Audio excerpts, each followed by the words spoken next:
দেখেন, স্বাধীনতার পক্ষে কথা বললে বলে দোসর, বাংলা ভাষার পক্ষে কথা বললে বলে দোসর। আমার ১,৪৭,৫৭০ বর্গ কিলোমিটারের যে দেশটা, এই দেশের পক্ষে কথা বললে বলে দোসর। আরে আমার ১৯৭১-এর পক্ষে কথা বললে বলে দোসর, সত্য বললে বলে দোসর। হ্যাঁ, এখন এরা ট্যাগ লাগালে কিছু যায় আসে না। আপনি যাই করেন না কেন, আপনি ইতিহাসকে মুছে ফেলতে পারবেন না।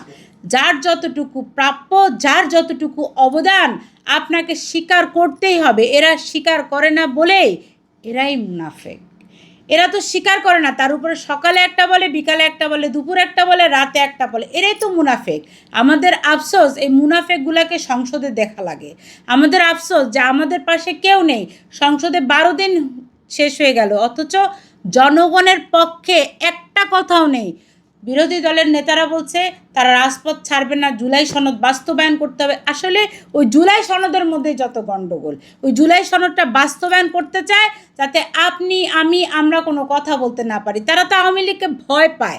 শেখ হাসিনা যদি একবার কোনোভাবে ফিরে আসতে পারে, চামড়া থাকবে না, নাইতের পেট না খালি। আর জামাতের শফিকের ওই যে টুপি, কিছুই থাকবে না শেখ হাসিনা। সব কটার কবরের তলায় উনি পুঁতে দিবেন। অতএব ভয়েই তারা জুলাই সনদটা বাস্তবায়ন করতে চায় আর ৭২-এর সংবিধানটাকে ছুঁড়ে ফেলে দিতে চায়। আমরা জনগণ সত্য কথা বলবো সাধারণ মানুষের পক্ষে, কারণ সত্য যে বলে না সে মুশরিক, মুনাফেক। বাংলাদেশের মানুষের শান্তি চাই, সুখ চাই, সমৃদ্ধি চাই।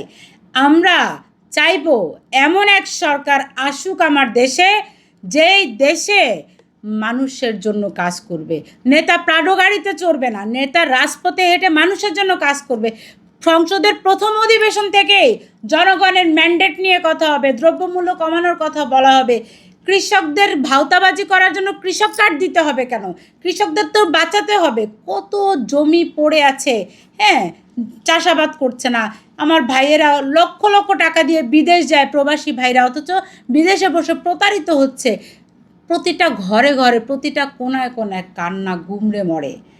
এমন সরকার চাই যে মানুষের দুঃখ ঘুচাতে চাইবে। এমন সরকার চাইব না যে বিরোধী দল হয়ে খালি সরকার পতনের ডাক দিবে। সরকার পতন হলে আর তোমরা গিয়ে সরকারে বসলে কি দেশের সব কিছু ঠিক হয়ে যাবে?